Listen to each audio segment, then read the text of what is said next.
En este video les estaré explicando un poco acerca de la cuenta contable. Y bueno, partiendo del hecho de que en la contabilidad podemos ver que es una técnica que se utiliza para registrar todas las operaciones, todas las transacciones y los eventos que ocurren dentro de una empresa, debemos de tener claro que siempre se registran en algo que se llaman cuentas contables. Y bien, estos son los registros donde se anotan de forma clara y ordenada todos los aumentos y disminuciones que sufren las cuentas sin distinción alguna, es decir, todas las cuentas de activo, de pasivo, de capital, de ingreso, de costo y de gasto. En un sentido general, la cuenta T es conocida como un esquema de mayor o un libro mayor porque se compone de una parte izquierda y de una parte derecha. Entonces, como podemos observar, en las partes de la cuenta, para el lado izquierdo se va a conocer como debe y todo lo que esté en el lado derecho va a ser el haber de la cuenta. Ahora bien, cuando en una cuenta contable se utiliza el término de un cargo o de cargar, esto significa registrar una cantidad en el debe de la cuenta, es decir, en la parte izquierda. Como podemos observar acá, está afectado al lado izquierdo de la cuenta y eso es lo que se conoce como un cargo, o también es conocido como un débito o debitar una cuenta, siempre por el lado izquierdo. Aquí tenemos el ejemplo. Ahora, en el caso de abonar una cuenta, significa registrar una cantidad en el haber de la cuenta, es decir, que vamos a registrar en la parte derecha, como lo podemos observar acá.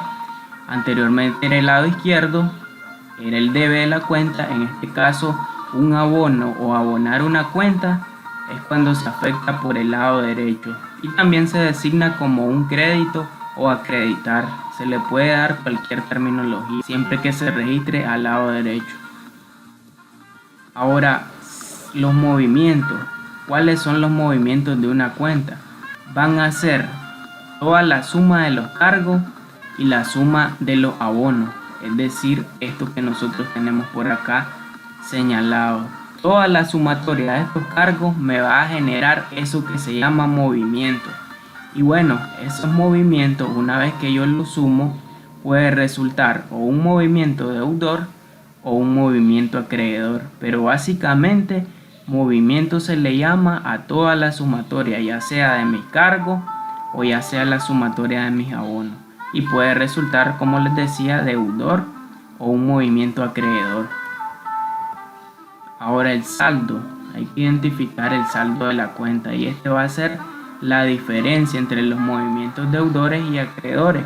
Por ejemplo, acá podemos ver todo el movimiento deudor que generaron todos estos cargos. Si comenzamos a sumar todos estos valores, vamos a llegar a este resultado. Y una vez que tengo determinado el movimiento deudor, de igual manera en mi cuenta sumo todos los abonos que se hicieron a esta cuenta y se me va a generar ese movimiento acreedor. Entonces, una vez que yo tengo determinado estos dos movimientos, lo que yo hago es hacer una diferencia, es decir, a este valor que tengo por acá le resto el movimiento acreedor que se generó y es el resultado que me dé. En este caso va a ser un saldo deudor. ¿Y por qué va a ser un saldo deudor?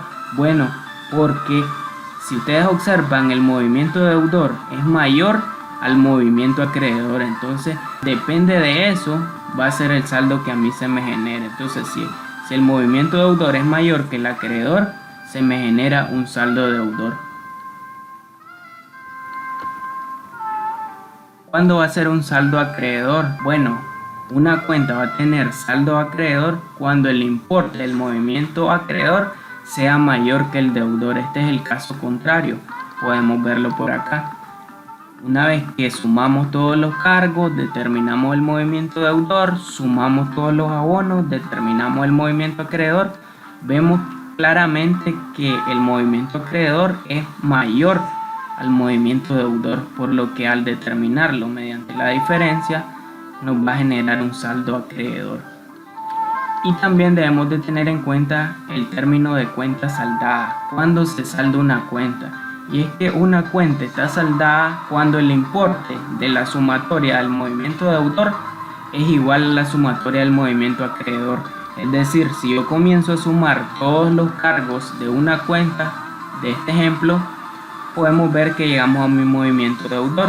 Y si yo sumo todos los créditos o todos los abonos de esta cuenta, determino mi movimiento acreedor, y por coincidencia acá se generó el mismo saldo. Entonces, para efecto del ejemplo, pueden ver que son diferentes cargos y diferentes abonos, pero al final llegamos a un mismo resultado. Entonces, si una cuenta tiene el mismo movimiento deudor, es igual al mismo movimiento acreedor, esa cuenta se considera saldada, porque al hacer la diferencia se va a generar un valor de 0.